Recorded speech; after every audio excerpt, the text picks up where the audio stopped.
안녕하십니까. 글로벌 모니터 안근모입니다. 미국 연방공개시장위원회 FOMC가 지난 1일 회의에서 양적 긴축 속도를 줄이기로 했죠. QT 테이퍼링, 긴축을 가늘게 줄인다는 얘기니까 성장과 증시에는 반가운 소식이었습니다. 그동안 연준은 월간 600억 달러 한도 안에서 미국 국채 보유를 축소해 왔습니다. 예를 들어 연준이 갖고 있던 국채 중에서 이달 만기가 돌아오는 원금이 700억 달러라면은 기존에는 그중 600억 달러를 상환받고 나머지 100억 달러는 국채에 재투자했습니다. 그런데 다음 달부터는 그 한도를 250억 달러로 줄이기로 했습니다. 700억 달러의 만기가 돌아오면 그중 250억 달러만 미국 정부로부터 돌려받고 나머지 450억 달러는 다시 국채를 사게 됩니다. 종전보다 국채를 매입하는 양이 월간 350억 달러 더 늘어나게 됩니다. 그러면 시장에 공급되는 물량, 민간 투자자들이 소화해야 하는 국채가 그만큼 줄어듭니다. 자연히 국채 수익률은 종전보다 더 낮아지기 쉽겠죠. 미국 재무부 입장에서는 시장에 부담을 주지 않으면서도 월간 350억 달러만큼 적자 국채를 더 발행할 수 있게 됩니다. 파월 의장은 양적 긴축의 속도를 낮춘다고 해서 QT를 조금만 하고 일찍 끝내려는 건 아니라고 말했습니다. 그러나 지난달 나온 뉴욕 연준 보고서는 얘기가 달랐습니다.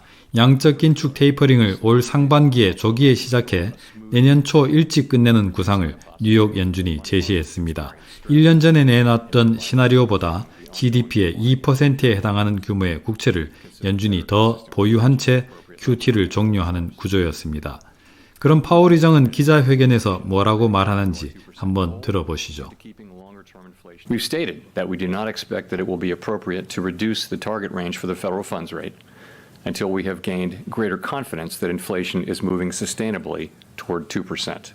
So far this year, the data have not given us that greater confidence.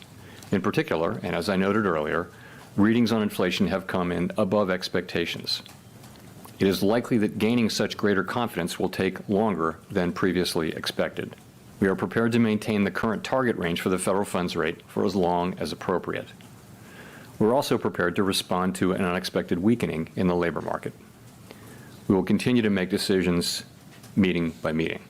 Turning to our balance sheet, the committee decided at today's meeting to slow the pace of decline in our securities holdings, consistent with the plans we released previously.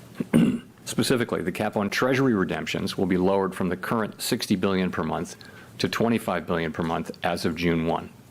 Consistent with the committee's intention to hold primarily Treasury securities in the longer run, we're leaving the cap on agency securities unchanged per month, and we will reinvest any proceeds in excess of this cap in Treasury securities.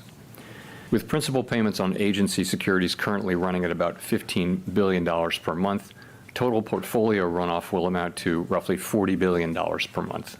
The decision to slow the pace of runoff does not mean that our balance sheet will ultimately shrink by less than it would otherwise, but rather allows us to approach its ultimate level more gradually. In particular, slowing the pace of runoff will help ensure a smooth transition, reducing the possibility that money markets experience stress and thereby facilitating the ongoing decline in our securities holdings that are consistent with reaching the appropriate level of ample reserves. Is there a bit of a contradiction in the idea that you are reducing quantitative tightening, which is sort of an easing, while you're holding rates steady at a restrictive rate to try to slow and cool the economy and inflation? Thank you. I wouldn't say that, no. I mean, the active tool of monetary policy is, of course, interest rates. And this is a plan we've long had in place to slow, really not in order to, provide accommodation to the economy, but to be less restrictive to the economy. It really is to ensure that the process of shrinking the balance sheet down to where we want to get it is a smooth one and doesn't wind up with financial market turmoil the way it did the last time we did this, and the only other time we've ever done this.